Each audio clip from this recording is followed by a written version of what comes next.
जय गुरु जी, शुक्राना गुरु जी की दिव्य आभा के सत्संग आपके सामने सुनाने का, गुरु जी के साथ बैठकर सुनाने का सौभाग्य प्राप्त हुआ है। शुक्राना गुरु जी। संगत जी, बहुत थोड़ा गला ख़राब चल रहा है, इसलिए मैं इतने दिन से सत्संग शेयर नहीं कर पा रही हूँ। मैं भागवत भी नहीं कर पा रही हूँ क्योंकि गले में बहुत खराश है, मौसम बदल रहा है। तो सॉरी अगर बीच में आपको थोड़ा खांसी की वजह से डिस्टर्ब होता है। कोशिश करूँगी कि गुरु जी मेरा गला सही चलाएँ। संगत जी बताते हैं, महासमाधि के बाद भी उनकी कृपा ज्यों की त्यों है।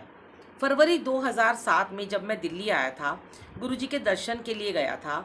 जब मैं उनसे आज्ञा लेने के लिए झुका, वह बोले, तू दिल्ली वापस आ गया है? मैंने उत्तर दिया, नहीं गुरुजी, हाले ते बॉम्बे ही हूँ।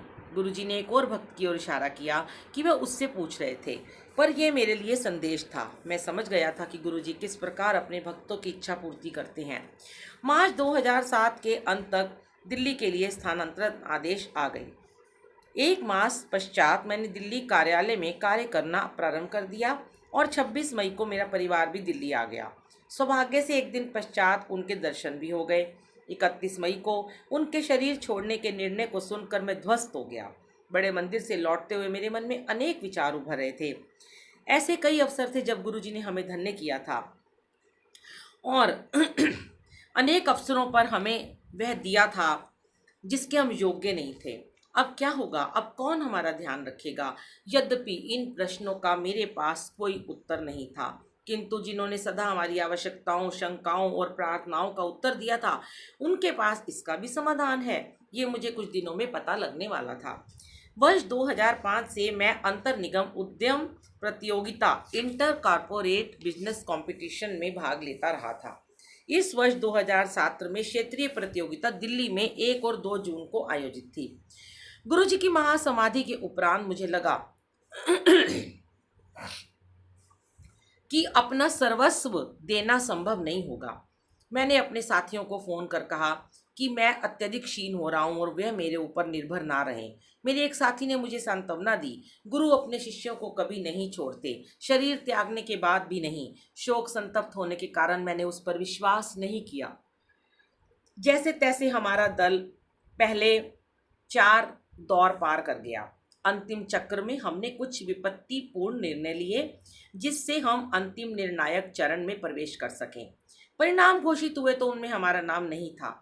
मैंने अपनी जेब से गुरुजी का चित्र निकाला और कह पड़ा, अब यही होना था। आपके रहते हुए बात कुछ और ही थी। जैसे मैं गुरुजी का मुस्कुराहट भरा मुख देख रहा था, मेरे एक साथी ने आकर बताया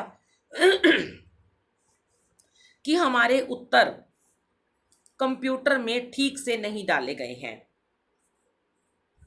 हमने आयोजकों को जाकर उनकी अशुद्धि बताई। संशोधन के पश्चात हम अंतिम चरण में पहुंच गए। उसके बाद सफलता हमारे साथ बनी रही। 6 जून 2007 को राष्ट्रीय प्रतियोगिता में हम द्वितीय स्थान पर रहे और तत्पश्चात सितंबर में आयोजित एशिया पैसिफिक प्रतियोगिता में भी द्वितीय स्थान प्राप्त किया। गुरुजी ने हमें बता दिया था कि उनकी दया अब भी उनकी संगत के साथ है। हम अपने दोनों बच्चों को अच्छे विद्यालय में प्रवेश कराने को उत्सुक थे। यद्यपि हम विभिन्न सूत्रों के द्वारा प्रयास कर रहे थे, पर उसमें कोई सफलता नहीं मिल रही थी। अंत में मैंने गुरुजी से प्रश्न किया, आपने 2 पुत्र दिए हैं तो इनको अच्छे विद्यालय में प्रवेश क्यों नहीं दिला देते? इसका उत्तर मुझे अतिशीघ्र मिला। दोनों बच्चों को दिल्ली के सबसे अच्छे विद्यालयों में से एक में बिना किसी दान या राजनैतिक सूत्र के प्रवेश मिल गया। अब हम दिल्ली पहुंचे तो हमारे पास कोई ऐसा निवास नहीं था जहां से मेरी पत्नी और मैं अपने कामकाज और दोनों बच्चों, जो अब 6 और 4 वर्ष के थे, की देखभाल कर सकें। इस समस्या का एकमात्र समाधान यही था कि मेरी पत्नी को महाविद्यालय परिसर में घर मिल जाए, पर कोई भी निवासी सेवानिवृत्त होने वाला नहीं था और वहां पर घर वरीयता के आधार पर मिलते थे। इस बार भी हमारी इच्छा अनुसार चमत्कार हुआ।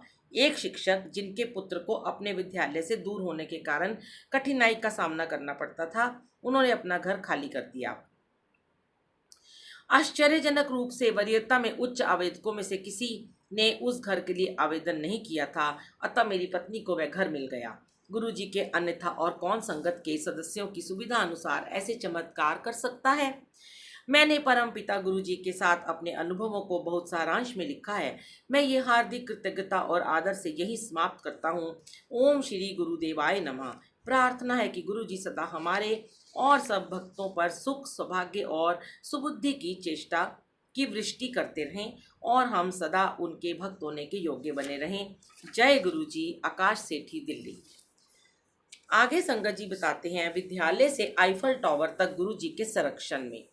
गुरुर् ब्रह्मा गुरुर् विष्णु गुरुर्देवो महेश्वरा, गुरु साक्षात पारब्रह्म तस्मै श्री गुरुवे नमः।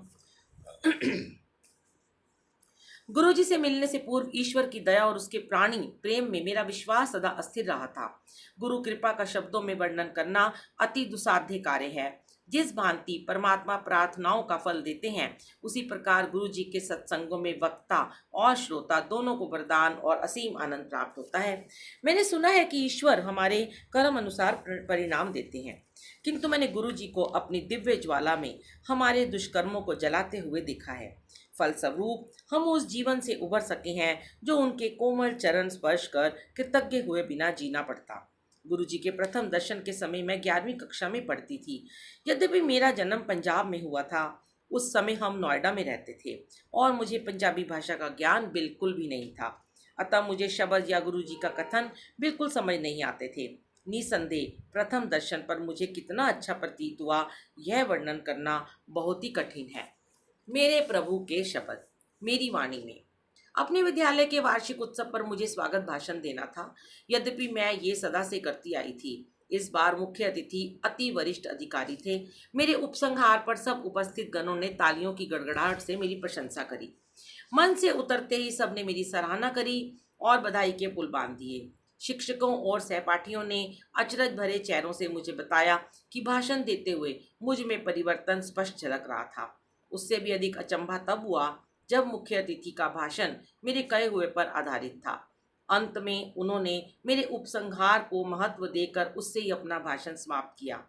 सबको यह आश्चर्यजनक प्रतीत हुआ, पर मुझे पता था कि गुरु जी की कृपा से ही ये संभव हो सका। वास्तव में जैसे ही मैंने अपना भाषण प्रारंभ किया, मुझ में एक अद्भुत ऊर्जा का संचार होने लगा और मैं अपने शब्दों में उत्तेजना भर सकी। इसके अतिरिक्त मैंने अपने विद्यालय में अनेक बार गुरुजी की पुष्पों भरी सुगंध का अनुभव किया है। कक्षा 12 में सहायता।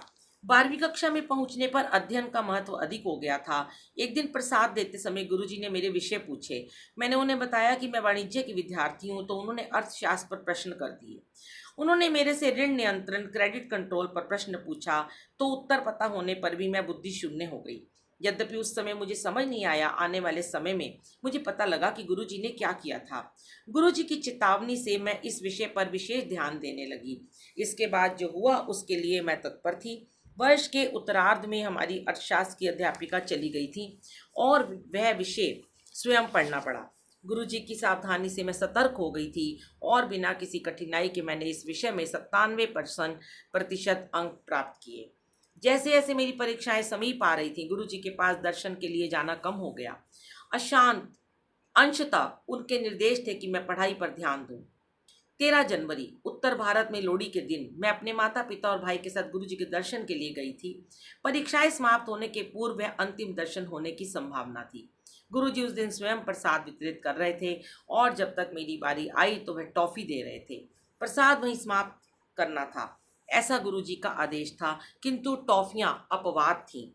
सो मैंने थोड़ा सा प्रसाद वहीं पर खा लिया और शेष अपने पास रख लिया। मैं गुरुजी के पास आज्ञा लेने पहुंची और उनके चरण कमलों को स्पर्श करने झुकी। जब मैं उठ रही थी तो गुरुजी ने अपना एक चित्र निकाला और मुझे दिया। यद्यपि मैंने उनके पास कोई लिफाफा नहीं देखा था। मैं अति हर्षित हो गई, क्योंकि गुरुजी का चित्र तो अमूल्य है। गुरुजी ने उस रात क्या किया था, उन घटनाओं पर घर लौटते हुए चिंतन करने का अवसर मिला। उनके चित्र को अपने हाथों में पकड़े हुए मुझे आभास हुआ कि उसमें गुरुजी की सुगंध आ रही है और ये परीक्षाएं समाप्त होने तक रहीं।